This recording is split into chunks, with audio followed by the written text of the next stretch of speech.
What up, ladies and jelly spoons? It's your boy, the Game Ninja, and Gamescom just wrapped. It was about a 2 hour long um, convention, I guess you could say. And there's a couple of good things and a couple of bad things, but most of all, I just have questions. Number one, I want to say congratulations to Nintendo. You guys are getting Indiana Jones finally on your console. I love it. I'm happy to be a part of it. I'm still playing Indiana Jones, have not beat it. Hopefully, I'm on the final chapter now. Unfortunately, I don't want to get it again for Nintendo Switch 2. Sorry, I got it for PC. I'm playing it on PC. I'm gonna keep it on PC. Nothing negative about the Nintendo Switch 2. Number two, that new Batman game, the Lego Batman game, looks good. I missed the hell out of Kevin Conroy, so anybody else who voices Batman in a video game from now on has to really bring it. And I really wasn't too impressed with the Joker's voice or Batman's voice. So new Lego Batman coming out, that's awesome. I have all the Lego games.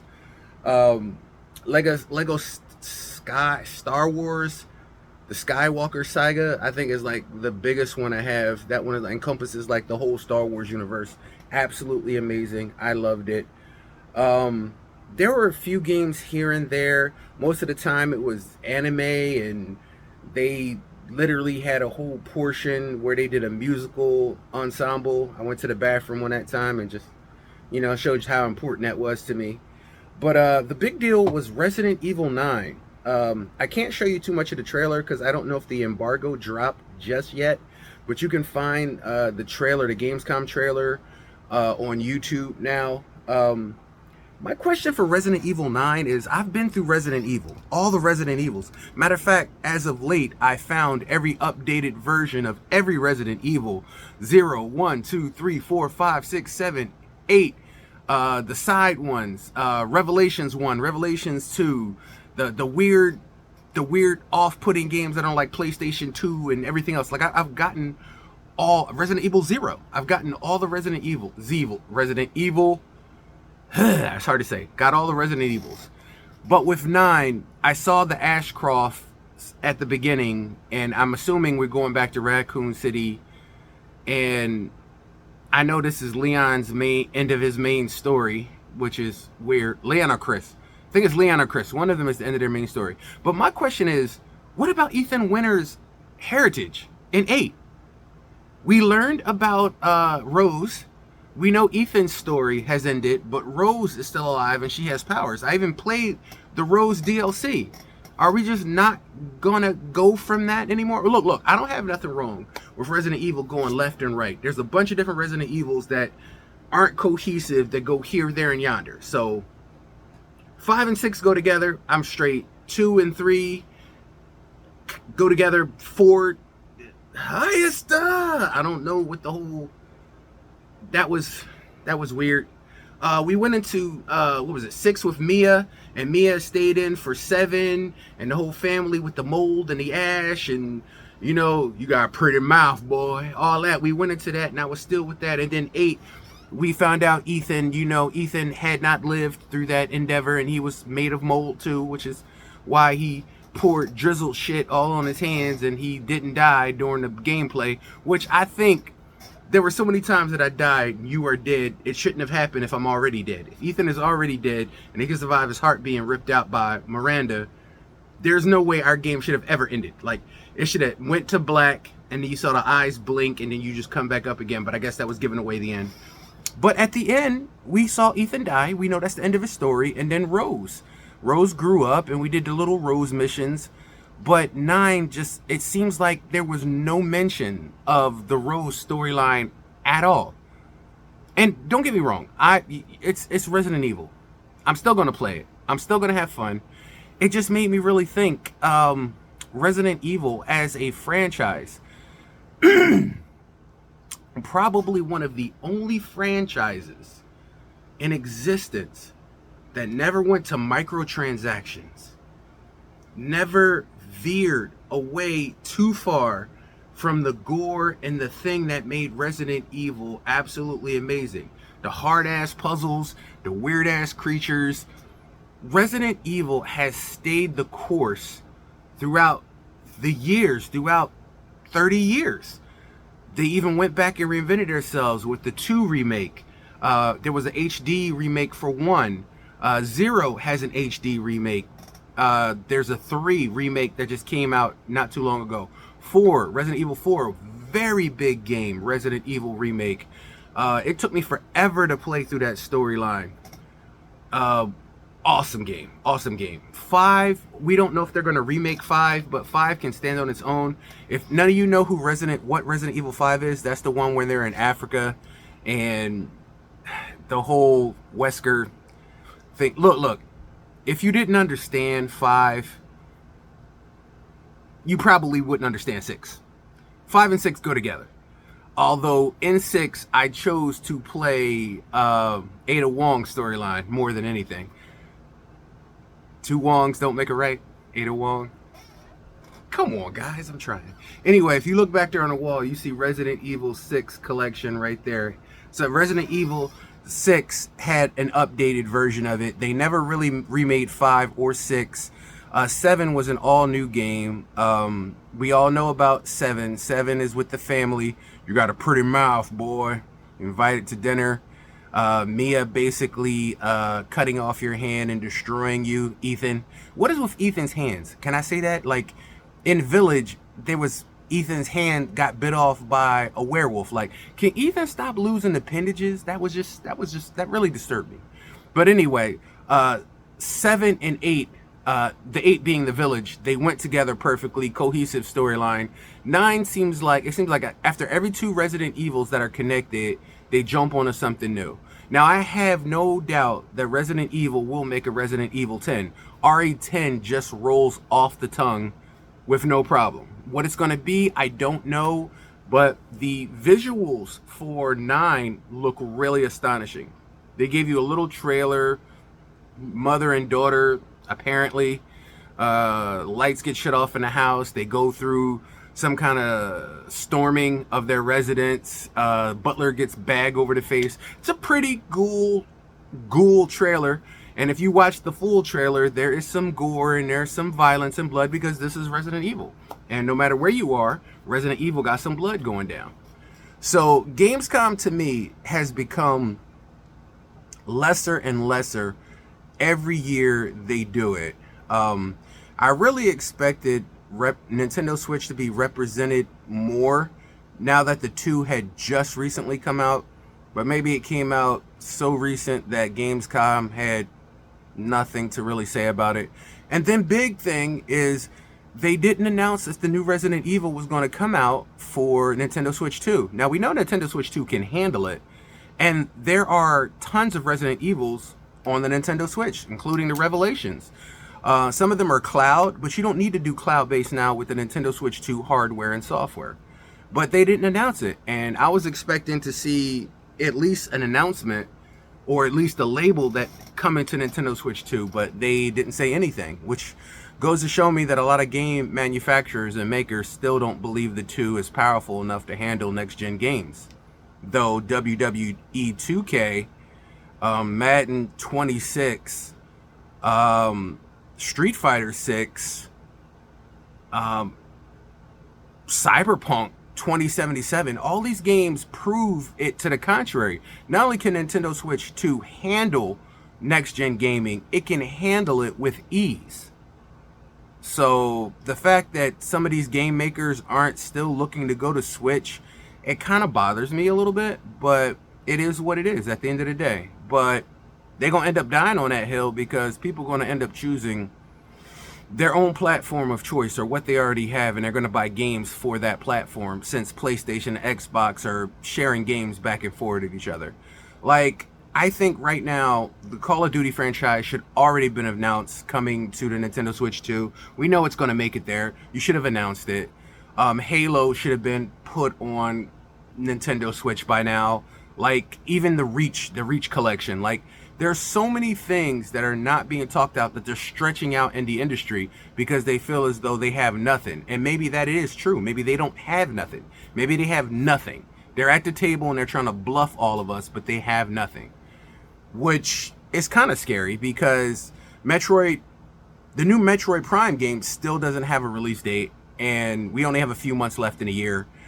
Kirby Air Riders was just announced, and they did a whole Switch presentation on it for 40 minutes for one game, when we still don't have any idea for the biggest games announced when they're coming out for this year. They said Air Riders is coming out in November, so we know Nintendo is trying to stack their Christmas events with games that are coming out. But you would think by now they would have announced when Metroid Prime is coming out. Like, you would think they would have announced that. Their third parties should be stacked to the risers right now. And don't tell me you didn't plan on bringing these games over. We know you planned on bringing these games over. You talked about it. Xbox and PlayStation for Christmas, I don't know what they have up their sleeve. I mean, if we were going to see anything huge announced, it would have been in Gamescom, and I don't see anything beyond Ghost of Yotai. I don't see anything, and I'm not even quite sure that's a 2025 game. Like, what is going on with Gamescom and the gaming industry? I think they fell off a cliff. But that's why we got them old consoles. That's why we got them old consoles. We got the older systems. Can you see that? That's why true gamers still have older systems and older consoles and games. Because when the new don't know what it's going to do, the old still will hold you down. And it's true. It's been true. I got Batman, the Game of Year edition on Xbox 360. How many of y'all know the Arkham Collection? How many guys have played through the Arkham Collection? That is a beautiful array of games. Matter of fact, they came out all three on the Switch, which was kind of horrible because the Switch couldn't handle their graphics. But now with the Switch 2, there's no mention or word of that being over there. Same thing with the Grand Theft Auto trilogy. Why isn't that on there? Why isn't Grand Theft Auto 5 been announced for the Nintendo Switch 2 yet? Like, it irks me that now you stomping with the big dogs, but you're holding back so much. For what reason? You want people to be interested in your product, but at the same token, wet their whistles and their lips with something to munch on, even if it's something to hope for, something to wait for. Give them expectations. Now, like I said, with PlayStation and Xbox, we don't know what the hell they're doing this Christmas. Unless they pull something big out of their ass. Oh, and can we talk about the elephant in the room? Can we talk about Call of Duty 7? Like, I'm done. I knew any franchise that goes long enough, which is why I gave props to Resident Evil. Any franchise that goes long enough eventually becomes woke. And I don't know why that is the end result of all of our favorite gaming franchises. I never thought it would happen with Call of Duty. But Call of Duty, I was looking at it, they got future robots in the soldiers. They got gigantic creatures that they're fighting. When did you guys become Resident Evil? Have you forgotten what made Call of Duty Call of Duty? It was going into these and reliving these old great wars. Jumping into the hands and feet of old great wars and soldiers. Like, the online play, you can do the monsters and the zombies and all that stuff, but when did Call of Duty become this? Like, it's not Apex, it's not Battlefield, it's not Medal of Honor, it's Call of Duty. When did Call of Duty become booty? And that's exactly what 7 is. So I'm cashing in my chips on 6. I'm on 6. I'm gonna cash in my chips with 6 because I'm not gonna jump to 7 just to play people online on 7. And the campaigns have been going downhill for the last few years, and now you just proved to me it's done. So when it comes to Madden became shit with the microtransactions and everything changing. The 2K basketball became shit with the microtransactions and the changing and all that stuff. Like, it just goes downhill. And there's so many games where they try to put a high price tag on a game and then microtransaction you out the ass. And it's, to me, it's just not good anymore. It's not good. So, ladies and gentlemen, boys and girls, if you haven't seen Gamescom, I just basically gave you the run of it. There's a bunch of other games that they put in there. None of them even interest me in the slightest, which is horrible. Gamescom is about wetting the whistles and showing what's gonna happen and celebrating gaming. But once again, just like the Game Awards, it's all rigged. It's all rigged. It's all paid for and sponsored by the governing body that thinks they know what we want more than what we want. And we've told them what we want. So yeah, there's Gamescom 2025 in a whole circle. And you know what? It's not going to happen, but my game of the year is Indiana Jones. My game of the year last year, I'm telling you, it's Hogwarts Legacy. And like every game that I love that I think is universally amazing, RoboCop Rogue, the new DLC just came out. RoboCop, that game is amazing. No talk on it, no publicity on it. Like it seems like the better the games are, the less publicity they have for it, and the shittier the games are, the more they push an agenda and they talk about them, which is stupid because nobody's buying that shit. Look, you can have your Fortnite-esque, Apex-esque call of games where you can do your first v first and 4v4 and 3v3 and squad and do all of that. I understand that, but if you make every damn game online needed, online abled, and just that type of game, that's the reason what happened with so many other games. Some games that remain nameless that literally couldn't even be sold during last Christmas rush because they were blacklisted, they were flagged, they were pulled out of circulation. You know what I'm talking about. But anyways, like I just can't. Like it's horrible that I've gotten to this point. Like it seems like every medium that I love growing up on is coming to an end. Music, everything now is the same type of sound, the same type, and I can't take it no more. All across the medium. With movies, they've hit bricks where they got to make a sequel of a sequel of a sequel, or a prequel of a prequel to a prequel, and a reimagining. And then when it comes to TV shows, like I can't. Like 12 different NCISs, 15 different Law and Orders, 7 different CSIs. Like, you guys literally cannot be original anymore. And then when you are original, you cancel the series. Bondsman, I said it before, Kevin Bacon, absolutely amazing. Reinvigorated me on television, made me feel like Supernatural, like it was a part of the supernatural world. And I wouldn't have mind seeing Dean and Sam somehow ride through or something like that. But you take a great story and you just bury it for shit. I don't get it. I don't get it. Dead Boys Detectives, another TV series, canceled. Absolutely amazing. What the hell? What the hell? But like I said, TV hit a wall and I'm done with it. Music hit a wall, I'm done with it. Movies hit a wall and I'm done with it. Books have hit a wall and I'm done with it. And now video games have hit a wall and I'm done with it. Like, I'm lucky if I get 1 or 2 great games a year. And other than that, it's just all old games. So I tell you what, I've been cheating on games with games for the last 10 years. And I have so many games that I started and didn't go through and finish, that's just what I'm going to be concentrating on now. I'm going to go back through those old goodies, those great goodies, and I don't care how far back it is. We can go back to PlayStation 1, Xbox original, we could go back to the NES, we could go back to the Atari, ColecoVision, we could go back to Sega Master System, we could go back to all the first gens, second gens, third gens, fourth gens, fifth gens, new gens, next gens. But there is a ton of games that deserve my attention. And unfortunately, I can't eat the price, I can't eat the hypocrisy, and I can't eat the wokeness that has happened to all our media that we watch, taste, love, and enjoy. Because they're destroying escapism one thing at a time. And I can't do it no more. We got what we got, and I guess we should be happy. But that was Gamescom 2025. I expected to see so much more. I expected to feel so much more. But in the end, it was just more of the same. Which, if you got Supernatural, then season 5, you got that line. This is what he wanted. No heaven, no hell, just more of the same. A normal apple pie life. So that's it, y'all. That's my take on Gamescom. If you wanna watch it, go ahead and do it. But I guarantee you're gonna feel the same way I am as a real gamer. Like, we're not represented anymore. Like, you're not listening to what we want, our needs and our wants and our desires.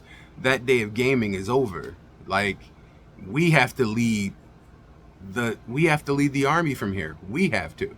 And the more independent, third-party, micro gaming industries out there keep doing their great things, like the Terminator 2, like the Retro Realms, Ash versus the Evil Dead, like those games, like the RoboCop, Rogue City, like the Hogwarts Legacy, and like I said, the Indiana Jones. Those ones think about their fans, they think about their fan base, and they literally create a game with you in mind. And when you play them, you feel that flavor.